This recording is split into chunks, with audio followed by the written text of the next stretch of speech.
फातिमा शादमा सिमरीन सा।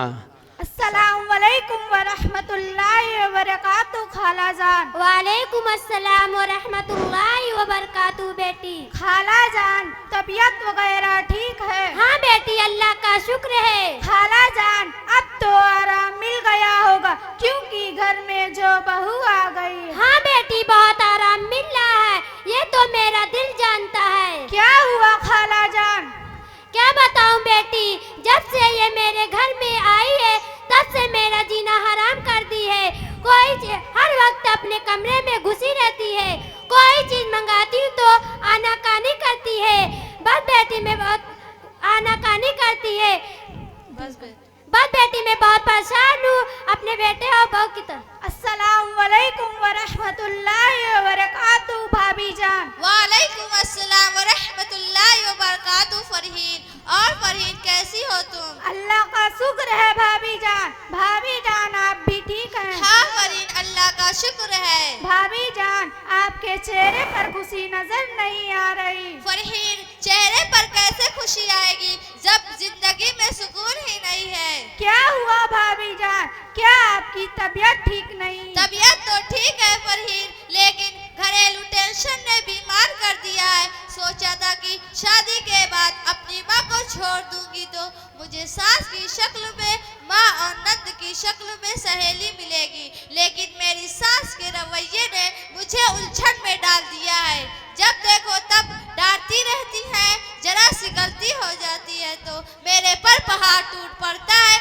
मेरी इस घर में इतनी भी इज्जत नहीं है कि मैं अपनी मर्जी से कोई एक काम भी कर लूं।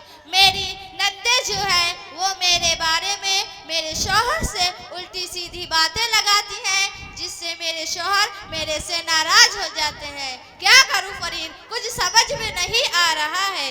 सब्र करो भाभी जान, अल्लाह सब ठीक करेगा।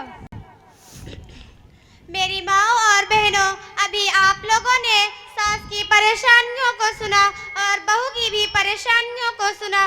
सास बहू की बातों को सुनकर ऐसा लग रहा है कि दोनों हक पर हैं, दोनों एक दूसरे की सताई हुई हैं।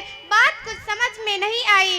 दरअसल मसला ये है कि सास ये चाहती है कि बहू मेरी नौकर बनकर रहे, और सास जब अपने बेटे को देखती है कि ये अपनी बीवी से ज्यादा मोहब्बत कर रहा है तो सास को बहुत तकलीफ होती है। उसको डर रहता है कि कहीं मेरे बेटे को अपने कब्जे में ना कर ले, जिसकी वजह से वो अपने बहू की बुराई अपने बेटे से करने लगती है ताकि उस बढ़ती मोहब्बत को कम कर सके। सास और बहू की लड़ाई की एक वजह यह भी है कि सास ये समझती है कि बेटा जो कमाई कर रहा है वो सारी की सारी मुझे दे, और बहू ये समझती है कि शौहर की कमाई मैं लूं। बाज़ औरतें अपनी बहुओं पर इतना जुल्म करती हैं कि उनको कैद करके रखती हैं। अगर बहू को फ्रिज में रखी हुई चीज़ खानी है तो पहले सास से इजाज़त लेनी पड़ती है। तो उन घरों में लड़ाई का होना ज़रूरी है।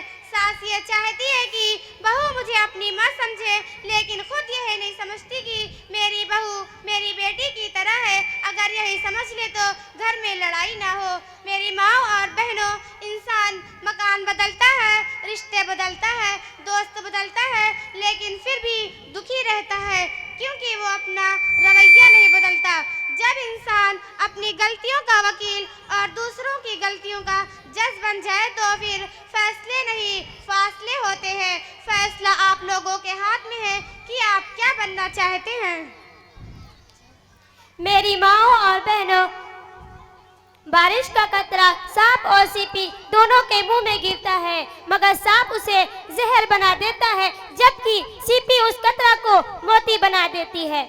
इसी तरह अल्लाह ज़बान सबको देता है, कोई जहर उगल कर पस्त रह जाता है, कोई मोती बिखेर कर बुलंद हो जाता है। और जो बहुएं होती हैं वो अपनी सास को अपना दुश्मन समझती हैं, जबकि बहू को ये सोचना चाहिए कि अगर मेरी सास मेरी दुश्मन होती तो वो मुझे अपने घर में लाती ही क्यों। जब उसने मुझे अपनी बहू बना ली है तो वो मेरी दुश्मन नहीं बल्कि मेरी मुहसना है। उसका मेरे ऊपर एहसान है कि उसने मुझे अपने बेटे के लिए बीवी के तौर पर मुंतखब किया। और मेरी सास सास नहीं बल्कि वो तो मेरी माँ है। और बहू को ये भी सोचना चाहिए कि मेरे आने से पहले ये हंसता बसता घर था, माँ थी, बेटी थी, बेटा था, खाविन था, आपस में सब प्यार मोहब्बत से रह रहे थे। मेरे शौहर को मेरी सास ने कितनी मोहब्बतों से पाला होगा। मैं इस घर में नई आई हूँ तो मुझे अपने शौहर को अपनी सास से अलग नहीं करना है। बहू को सोचना चाहिए कि मेरे खाविन के लिए अल्लाह ने मेरी सास के कदमों के नीचे जन्नत बनाई है। जब बहू ये समझ लेगी तो यकीनन वो माँ बेटे की मोहब्बत में कील नहीं ठोकेगी, बल्कि बहू का ये अमल सास और बहू में मोहब्बत पैदा करेगी। देखिए, बहू भी सोचती है कि सास मुझको अपनी बेटी की तरह माने, लेकिन कोई अपनी सास को अपनी माँ की तरह नहीं मानती। अगर सास अपनी बेटी को अपनी बहू की तरह माने और बहू अपनी सास को अपनी माँ की तरह माने तो कोई झगड़ा ही नहीं है। बाज़ औरतें इसलिए अपनी बहुओं से नाराज रहती हैं कि उनको वक्त पर खाना नहीं मिलता। बहुएं बहुत होशियार रहती हैं, अपने खाविन को अपने कब्जे में कर लेती हैं, इसके बाद सास को एक बुढ़िया समझकर एक कोने में पड़ी रहने देती हैं। ये चीज इंतहाई बुरी है। शरीयत ने सास को माँ और ससुर को बाप का दर्जा दिया है।